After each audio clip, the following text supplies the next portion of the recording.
విషయాలన్నీ కూడా మనము పరిగెరుకున్నట్లుగా, రూతు బోయాజు పొలంలో పరిగెరుకున్నట్లుగా వాక్యాలు ఎవరైతే ఎక్కువగా పరిగెరుకుంటారో వారు రాబోయే రోజుల్లో బలమైనటువంటి పాత్రలు అవుతారు. ఇంకొక మాట నువ్వు చెప్పాలంటే, బైబిల్ని ప్రతిరోజు పొద్దున్నే నిద్ర లేవడంతో మనందరం బైబిల్ చదవాలి. తర్వాత ఎప్పుడు అవకాశం దొరికితే అప్పుడు బైబిల్ చదవాలి. కానీ ప్రతిరోజు మాత్రం నిద్రలేసి వెంటనే బైబిల్ చదవటం అనేటువంటిది ఒక డివోషన్ అనేటువంటిది ప్రతి విశ్వాసికి ఉండాలని దేవుని వాక్యం చాలా స్పష్టంగా తెలియజేస్తూ ఉంది. కాబట్టి మనందరం కూడా ప్రతిరోజు బైబిల్ చదవాలి. తర్వాత మిగతా సమయాల్లో కూడా అవకాశం దొరికినప్పుడు మనం బైబిల్ చదవాలి. మరి నేను ప్రతిరోజు కూడా బైబిల్ చదవటానికి ప్రతిరోజు ఉదయం నేను వాక్యాన్ని చదువుకుంటాను. మరి దానిలో నుంచి నన్ను సరిచేయమని నేను ప్రార్థన చేసుకొని నేను అడుగుతుంటాను. దేవునికి స్తోత్రం, హల్లెలూయా. అందువల్ల ప్రతి ఒక్కరు కూడా బైబిల్ చదవాలి. మన చర్చిలో ఉత్తర పద్ధతి చదివే వాళ్ళందరూ వారానికి వచ్చేప్పుడు ఎవరు చదవగలిగితే వారందరూ ఆదివారం ఒక ఆదివారం ఒకరు చదివితే మళ్ళా చదవటానికి ఇంకా 3 నెలలు రావాలి. అంటే ఆ విధంగా మిగతా వాళ్ళందరూ కూడా చదవాలి. ఒక ఆదివారం ఒకళ్ళు అట్లా చదువుకుంటా డిగ్రీ ఆ పైన మరి తక్కువ చదువు చదివినా మరి వయసులో పెద్దలైనటువంటి వారందరూ తప్పనిసరిగా ఉత్తర పద్ధతి రీతిగా చదవటానికి ఎవరైనా ఒకరి తర్వాత ఒక ఆదివారం ఒకళ్ళు ఇంటి దగ్గర రెగ్యులర్ చదువుతుంటే ఇక్కడ చదివేటప్పుడు కూడా చక్కగా చదివే అవకాశం మనకి చదవటం అనేటువంటిది అలవాటు పడతాం. దేవునికి స్తోత్రం, హల్లెలూయా. కాబట్టి 4 ఆదివారాలు నలుగురు, మళ్ళీ ఇంకొక 4 ఆదివారం ఇంకొక నలుగురు, ఇంకొక 4 ఆదివారం ఇంకొక నలుగురు, అట్లా మళ్ళా చదివిన వ్యక్తి చదవాలంటే మళ్ళీ 3 నెలలు పట్టాలి. ఆ విధంగా మీరందరూ కూడా బైబిల్ చదివేవారు అవ్వాలని నేను కోరుకుంటున్నాను. దేవునికి స్తోత్రం, హల్లెలూయా, హల్లెలూయా. అందరూ బైబిల్ చదవాలి, అందరూ పాటలు పాడాలి. అందరూ కొద్ది రోజుల తర్వాత దేవుని వాక్యం చెప్పేవాళ్ళు అవ్వాలి. అది దేవుడి ఉద్దేశం. చర్చికి వచ్చే ప్రతి విశ్వాసి దేవుని వాక్యాలని బాగా నేర్చుకుంటే ఇతరులకు చెప్పేవాళ్ళుగా తయారవుతారని దేవుని వాక్యం చాలా స్పష్టంగా తెలియజేస్తుంది. మరి ఎవరు దేవుని వాక్యాన్ని చెప్పాలి అంటే, స్త్రీలా పురుషులా అంటే బైబిల్ ఏం చెబుతుందంటే స్త్రీ అని పురుషులని భేదం లేదు, ఎవరైనా ఎవాంజలిజం దేవుని వాక్యాన్ని గ్రామాల్లో వ్యక్తిగతంగా పర్సనల్ ఎవాంజలిజం ప్రతి ఒక్కరు కూడా చెప్పాలని దేవుడు కోరుకుంటున్నాడు. అయితే ఈరోజు ఒక శక్తివంతమైన దేవుడు, ఆయన మాట శక్తివంతమైనటువంటి మాటలు. దేవుని శక్తికి సైన్స్ అనేటువంటిది ఇది అని చెప్పలేదు. అంతేకాకుండా మాంత్రికులు కూడా ఇది అని చెప్పలేరు. అంతేకాకుండా ఈ భూలోకంలో ఉన్నటువంటి తత్వవేత్తలు ఇది ఉండొచ్చు అని చెప్పలేరు. దేవుని శక్తికి దాన్ని వర్ణించలేరు. ఉదాహరణకి ఎర్ర సముద్రం చేరినప్పుడు అది ఎట్లా చీలిందో ఎవరికి తెలియదు. ఏ విధంగా దాన్ని అంచనా వేయలేదు. బైబిల్ ఇంకా ఎర్ర సముద్రం తర్వాత ఇశ్రాయేలు ప్రయాణం చేసినప్పుడు యెహోషువ కాలంలో యోర్దాను చీలింది భయంకరంగా. అంటే గోదావరి నది మన ఆంధ్రప్రదేశ్లో ప్రస్తుతం గోదావరి గేట్లన్నీ కూడా ఎత్తేసేసారు. ఇంకా అక్కడి నుండి అవి కూడా ఎత్తితే ఊరు కొట్టుకుపోతాయి అంటున్నారు. చాలా అపాయకరమైనటువంటి పరిస్థితి రాబోతుంది అని అంటున్నారు అక్కడ. అంటే ఎందుకంటే నీకు మాటలు జ్ఞాపకం చేస్తున్నా అంటే, నీళ్లు ఎక్కువగా వచ్చే కాలం యోర్దాను నది వాళ్ళు దాటినప్పుడు ఎక్కువగా వచ్చే కాలం అంటది.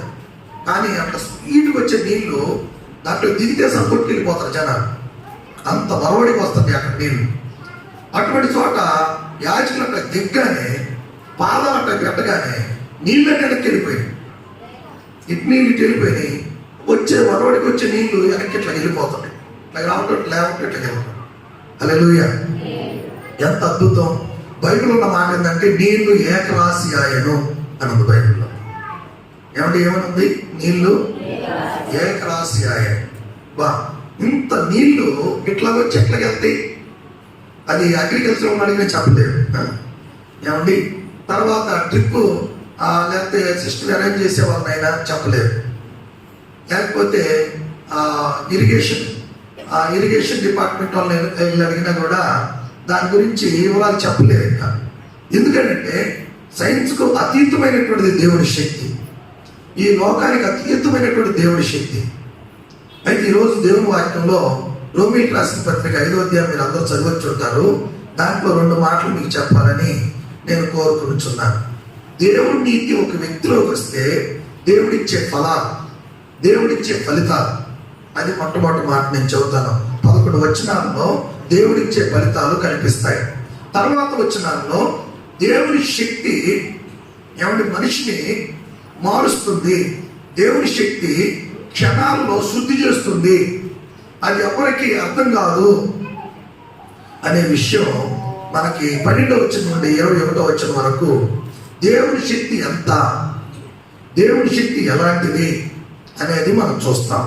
ఏమంటే ఇప్పుడు మొట్టమొదట నీతిమంతులుగా మనందరినీ యేసు ప్రభువుని నమ్ముకోవటం ద్వారా, అందుకనే 1వ అధ్యాయం అందరూ అన్యులు పాపం చేశారని చెప్పాను నేను, 2వ అధ్యాయం యూదులు పాపం చేశారని చెప్పాను, 3వ అధ్యాయం అందరూ పాపం చేశారని చెప్పాను, 4వ అధ్యాయము విశ్వసించడం ద్వారా అబ్రహాము ఎలా విశ్వసించాడో పోయిన ఆదివారం చెప్పాను నేను. 4వ అధ్యాయం మొత్తం 3 మాటలు చెప్పాను. అబ్రహాము ధర్మశాస్త్రం రాకముందు వాళ్ళ ఊర్లో ఎవ్వరు దేవుడిని నమ్ముకోక ముందు, భౌతికంగా దేవుడిని నమ్మిట గొప్పడయ్యాడు అని చెప్పక ముందే యేసు ప్రభు ఒక మాట చెప్పగానే ఆయన నమ్మేసేసాడు. అలాగా అబ్రహాం లాగా దేవుడిని నమ్మాలి. ఆ ఊర్లో జ్ఞానం వచ్చిన దేవుడిని నమ్మితే ఆయన పైన చూసి ఇప్పుడు మనం దేవుడిని నమ్ముకుంటున్నాం. అట్లా కాకుండా ఏం చూడకోకుండా దేవుడు శక్తివంతుడు అని ఎవరు అబ్రహాములాగా దేవుడిని నమ్మాలి అని చెబుతున్నాడు. 2వది, సున్నత పొందక ముందే ఆయన నీతిమంతుడు అయ్యాడు. మనం కూడా బాప్తిసం పొందక ముందే, నీటి బాప్తిసం పొందక ముందే ప్రభువుని విశ్వసించడం ద్వారా నీతిమంతులు అవుతాం. నీళ్ళ బాప్తిసం పొందడం ద్వారా నీతిమంతులు కాదు, ప్రభువుని నమ్ముకోవడం ద్వారా నీతిమంతులు అవుతాం అన్న విషయం చెప్పారు. అలాగే అబ్రహాము గర్భవతి లేకపోతే శారా గర్భం లేనప్పుడు దేవుడు గర్భిస్తాడని వాళ్ళు నమ్మారు. కాబట్టి ఆ విధంగా నీకు కార్యం జరగకముందే నా దేవుడు చేయగలడు అని ఎవరు నమ్ముతారో ఆ విధంగా అబ్రహాం లాగా దేవుడు నమ్మాలి అనేది 4వ అధ్యాయం మొత్తం మీకు చెప్పారు. అయితే ఇప్పుడు 5వ అధ్యాయంలో 2 మాటలు మీకు చెప్పడానికి నేను ఇష్టపడుతున్నాను. ఏమంటే మొట్టమొదటి మాట ఏంటంటే నీతిమంతులు ఉన్న వారికి వచ్చే ఫలితాలు, విశ్వసించడం ద్వారా నీతిమంతులు అవుతాం. ఆ నీతిమంతులుగా అయితే వచ్చే లాభాలు, వచ్చే ఫలితాలు, వచ్చే ఆశీర్వాదాలు, వచ్చే దీవెనలు. ఏమండి మనందరూ నీతిమంతులం అయ్యాం. యేసు ప్రభు దగ్గరకు వచ్చిన ప్రతి వ్యక్తి నీతిమంతులే. మరి అబ్రహాము లాంటి విశ్వాసం మనం ఉంచాం. ఎలాంటి విశ్వాసం చెప్పండి? అబ్రహాము లాంటి విశ్వాసం. ఇంకొక మాటలో మీకు చెబుతాను. పాత నిబంధనలో విశ్వాస వీరులుగా చాలా మంది ఉన్నారు.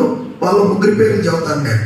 ఉదాహరణకి అబ్రహాము వాళ్ళ తమ్ముడు, అన్న కుమారుడు లేదా సహోదరుడు యొక్క కుమారుడు వాళ్ళ పిల్లలందరినీ లేదా లోతు సంబంధించినటువంటి సొదొమ పట్టణాన్ని మొత్తాన్ని నాశనం చేసి వేరే వాళ్ళు కొన్ని లక్షల మంది వచ్చి వాళ్ళని తీసుకెళ్ళి వేరే చోట కట్టేశారు. అబ్రహాం దగ్గర 318 మంది పనులు ఉన్నారు. అంతే, వాళ్ళకి యుద్ధం రాదు, కత్తులు లేవు వాళ్ళ దగ్గర. కానీ అబ్రహాం విశ్వాసం ఎంత గొప్పదంటే ఆ 318 మంది పనులను తీసుకొని కొన్ని లక్షల మంది ఉన్నటువంటి లేకపోతే లోతుని సొదొమ గుమొర్రాని తీసుకెళ్ళిపోయినటువంటి ఆ రాజు దగ్గరికి వెళ్ళి యుద్ధం చేసి వాళ్ళందరిని విడిపించుకొని వచ్చాడు. దేవుడు అద్భుతం చేయగలడు, నాకు దేవుడు సహాయం చేయగలడని తన సహోదరుడు యొక్క కొడుకుని లోతుని విడిపించుకొని వచ్చాడు. హల్లెలూయా. కాబట్టి 318 మంది పనులతో వెళ్ళి యుద్ధం చేసి అబ్రహాము, ఎంతో మంది యుద్ధ వీరులు ఉన్నారు, ఆయన ఎవరు యుద్ధం చేయలేకపోయారు. కాబట్టి అబ్రహాము విశ్వాసం కొద్ది మందితో దేవుడు చేయగలడని నమ్మాడు. అది విశ్వాసం అనేటువంటిది. 2వది, ఇంకొక వ్యక్తిని మీకు చెబుతాను నేను. సంసోన్ మీ అందరికి బాగా తెలుసు. సంసోన్ కంటే ఇంకొక వ్యక్తిని ముందు చెబుతాను. ఆయన పేరు గిద్యోను. గిద్యోనికి శత్రువులు కొన్ని లక్షల మంది ఉన్నారు. కానీ 300 మందిని తీసుకొని 300 కొండలు తీసుకొని ఏమండి 300 బోర్లు తీసుకొని వెళ్ళి యుద్ధం ప్రారంభించాడు. గొప్ప విజయం వచ్చింది. హల్లెలూయా. అందుకని గిద్యోను విశ్వాసం ఎంతో గొప్పది. ఉంది కొద్దిమంది ఏమంటే శత్రువులందరూ కూడా తరిమి వేశారు. హల్లెలూయా, హల్లెలూయా. కాబట్టి మనం కూడా ఏమండి నువ్వు అర్థం చేసుకోవాల్సిన విషయం ఏంటంటే మా ఇంట్లో ఇద్దరమే ముగ్గురమే దేవుడు నమ్మింది, నేను ఒక్కనే దేవుడు నమ్మింది. కొన్ని లక్షలు దెయ్యాలుండి ఎట్లాగబ్బా, కొన్ని లక్షల పాపాలుండి ఎట్లాగబ్బా అంటే వాటన్నిటిని నాశనం చేయగలిగిన వాడు దేవుడు కూడా విశ్వాసంతో ముందుకు సాగితే ఆ దయ్యాలన్నీ కూడా నాశనం అయిపోతాయి, ఆ పాపాలన్నీ కూడా కూలిపోతాయి. హల్లెలూయా. తర్వాత మూడో వ్యక్తి, ఫస్ట్ వ్యక్తి ఎవరు చెప్పండి? అబ్రహాం. ఎంతమందిని తీసుకుని వెళ్ళాడు? 318 మంది పగలను తీసుకుని వెళ్ళి యుద్ధం చేసి ఏమైనా యుద్ధంలో జయం పొందాడు. ఆ రెండో వ్యక్తి గిద్యోను. ఏమైనా గిద్యోను 300 మందిని తీసుకుని వెళ్ళాడు. 300 కొండలు, మట్టి కొండలు తీసుకుని వెళ్ళాడు. వాటిని పగలగొట్టాడు. జైహో జైహో అని ప్రకటించాడు. శత్రువులందరూ పారిపోయారు, ఓడిపోయారు. దేవునికి స్తోత్రం. హల్లెలూయా. కాబట్టి మూడో వ్యక్తి ఎవరంటే సంసోన్. మీ అందరికీ తెలుసు.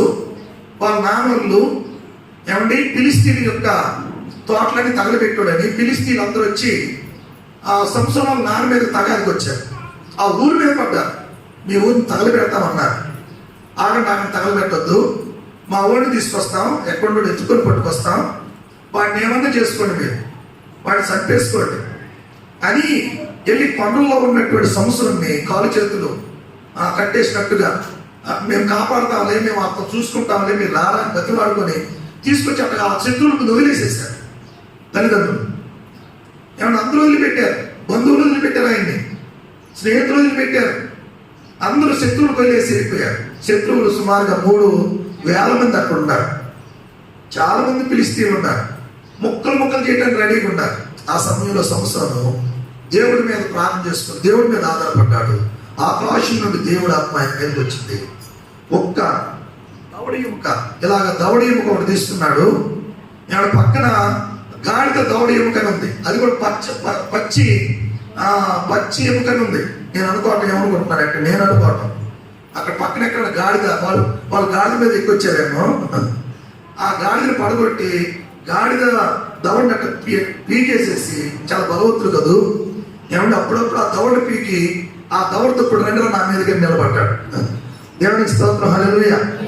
ఏమంటే అదే ఒక కత్తి అనుకున్నాడు, ఏమంటే అదే ఒక పిస్టల్ అనుకున్నాడు, అదే AK-47 అనుకున్నాడు. ఏమంటే అదే దేవుడు ఇది యెహోవా ఆయుధం, ఇది యెహోవా ఇచ్చినటువంటి బలం నాకు అని అనుకున్నాడు ఏమో.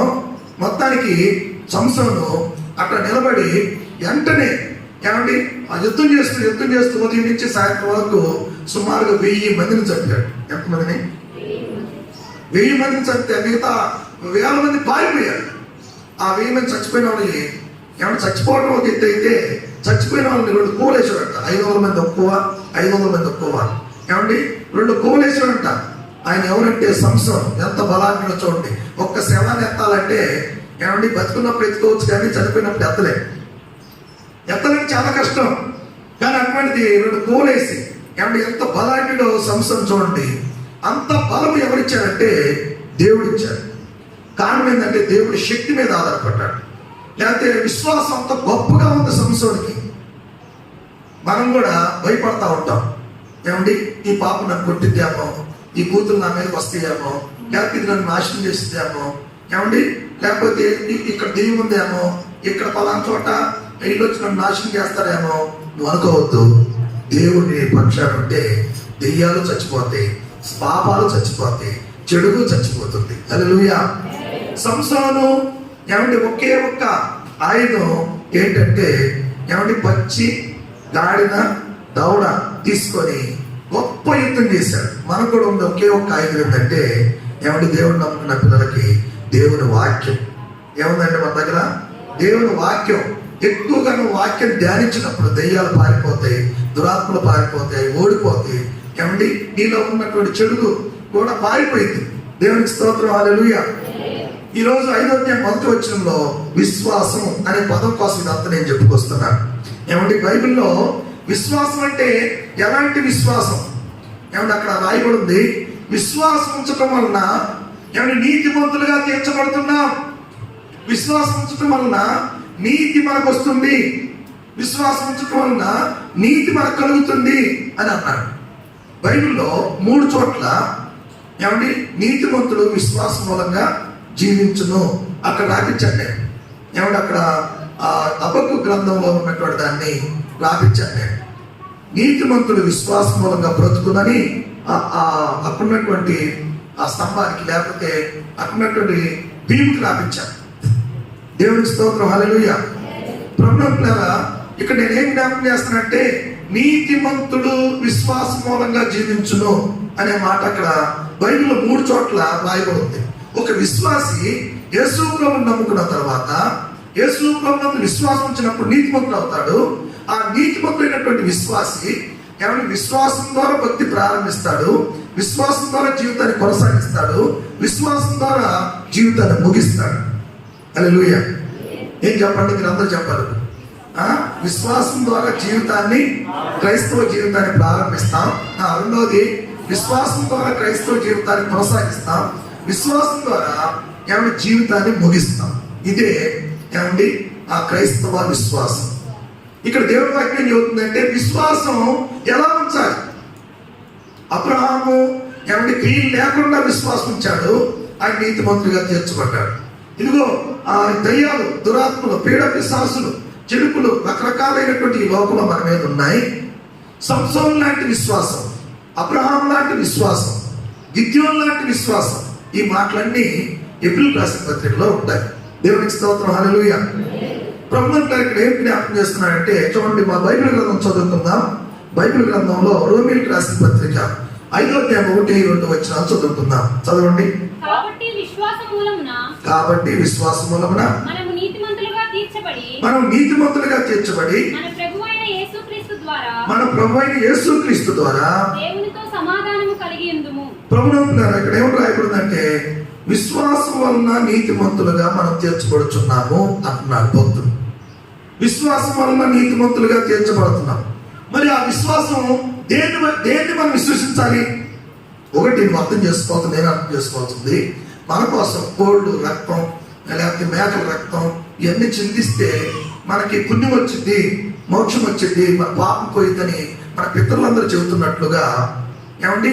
అయితే బైబిల్ ఏం చెబుతుందంటే ఈ లోకంలో ఉన్నటువంటి పాపులందరూ పాపులే కనుక ఎవ్వరు పాపం లేకపోతే ఎవరి యొక్క రక్తం మానవుడు పరిశుద్ధపరచలేదు. ఒక నీతిమంతుడు వచ్చి రక్తం చెందించాలి. అందుకని రోమీయులకు రాసిన పత్రికలో 5వ అధ్యాయం 9వ వచనం చూడండి, అక్కడే రాయబడింది యేసుక్రీస్తు రక్తం వలన మనం నీతిమంతులం అవుతున్నాం. హల్లెలూయా. 5వ అధ్యాయం 9వ వచనంలో యేసు ప్రభు రక్తం వలన మరి దేని మీద విశ్వాసించాలంటే నిజంగా ఒక ఆయన వచ్చాడు, రక్తం చిందించాడు, ఆయన యేసుక్రీస్తు రక్తం వల్ల మనం నీతిమంతులం అవుతున్నాం. రెండోది అక్కడ ఇంకొక మంచి మాట ఉంది. యేసు ప్రభు 5వ అధ్యాయం 10వ వచనం చూడండి. యేసు ప్రభు మరణం వలన ఏమంటే యేసు ప్రభు మరణించడం వలన ఏమంటే నా కోసమే చనిపోయాడు. పాపిగా ఉన్నప్పుడు చనిపోయాడు, నేను భక్తిహీనుడిగా ఉన్నప్పుడు చనిపోయాడు, నేను దేవునికి శత్రువుగా ఉన్నప్పుడు నా కోసం చనిపోయాడు. నేను చనిపోవాలి, నా స్థానంలో ఆయన చనిపోయాడు. ఎవరు విశ్వసిస్తున్నారో వాళ్ళు నీతిమంతులు అవుతున్నారు. మూడోది అక్కడే 5వ అధ్యాయం 10వ వచనంలో ఆయన జీవించడం ద్వారా, తిరిగి లేచడం ద్వారా, సమాధించి తిరిగి లేచి జీవించడం ద్వారా మనం నీతిమంతులుగా తీర్చబడుతున్నాం. హల్లెలూయా. మూటి వలన ఇక్కడ దేవుని వాక్యం చెబుతుంది యేసు ప్రభు మానవులందరి కోసం వచ్చే రక్తం చిందించడం వలన, ఆ రక్తం నా కోసం చిందించడం ఎవరు విశ్వసిస్తున్నారో వాళ్ళు రక్షించబడుతున్నారు. రెండోది దేవుని వాక్యం నా కోసమే చనిపోయాడు అని ఎవరైతే అనుకుంటున్నారో, ఏమండి నా మొదలైన చనిపోయాడని ఎవరు అనుకుంటున్నారో నీకు నీతి కలుగుతుంది అని బైబిల్ చెబుతా ఉంది. అంతేకాదు యేసు ప్రభు సమాధించి లేచి ఇప్పుడు సజీవుడు నాలో జీవిస్తున్నాడు అనుకోవటం ద్వారా నువ్వు నీతిమంతుడు అవుతున్నావు. హల్లెలూయా, హల్లెలూయా. ఈరోజు ఎవడు ఇట్లా విశ్వసిస్తే నీకు వచ్చే లాభాలేంటి? ఈ విధంగా అంటే మనం యేసు ప్రభు రక్తాన్ని, యేసు ప్రభు యొక్క మరణాన్ని, యేసు ప్రభు యొక్క పునరుద్ధానాన్ని నువ్వు విశ్వసించడం ద్వారా, అంటే నువ్వు నమ్మటం ద్వారా, నువ్వు విశ్వసించడం ద్వారా నువ్వు నీతిమంతులు అయిపోతున్నావు అని దేవుని వాక్యం చెబుతుంది. మరి నీతిమంతులు అయితే వచ్చే లాభం ఏంటి అని అంటే మొట్టమొదటి నంబర్ 1 అక్కడ 2వ వచనంలో ఇలాగ రాయబడి ఉంది. మీరు చదివితే చాలా చక్కటి మాటలు. 1వ వచనంలో యేసుక్రీస్తు ద్వారా దేవునితో సమాధానం కలుగుతుంది. నంబర్ 1 ఏమైనా గుర్తుపెట్టుకో.